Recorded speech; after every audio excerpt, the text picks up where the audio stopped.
നമ്മളെ നാടുകാണി ചുരത്തിലല്ലേ, ഈ ചുരത്തിൽ ഇതുപോലെയുള്ള ഇഷ്ടം പോലെ ഡയപ്പേഴ്സ്, പാമ്പേഴ്സ് എന്ന് വിളിക്കുന്ന ഈ സാധനം കാണും. ഇത് ഊട്ടിയിലൊക്കെ പോകുമ്പോൾ ഇവിടെ ടൂറിസ്റ്റിൽ ഇടുന്നതാ. ഇങ്ങനെ ഇട്ട് കഴിയുമ്പോൾ അയാൾ വിചാരിക്കുന്നില്ല കേട്ടോ, ഇടുന്ന ആൾ വിചാരിക്കുന്നില്ല ഇത് എനിക്ക് എന്തെങ്കിലും പ്രശ്നം ഉണ്ടാക്കും എന്നുള്ളത്. പക്ഷേ പ്രശ്നമുണ്ട്. ഈ ഇട്ട ആളും മുഖം കഴുകുന്നത് താഴെ ചെന്നാൽ ഇതിൽ നിന്ന് ഒഴുകി വരുന്ന വെള്ളം കൊണ്ടാണ്.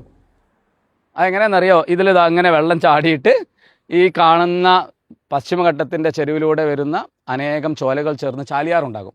ചാലിയാറാണ് 20-ലധികം പഞ്ചായത്തുകൾക്ക് വെള്ളം കൊടുക്കുന്നത്. കോഴിക്കോട് കോർപ്പറേഷൻ വെള്ളം നൽകുന്നത്, മഞ്ചേരി നഗരസഭയ്ക്ക് നൽകുന്നത്, മുക്കത്ത് എല്ലായിടത്തും ചാലിയാറിന് വെള്ളം വരുന്നത്.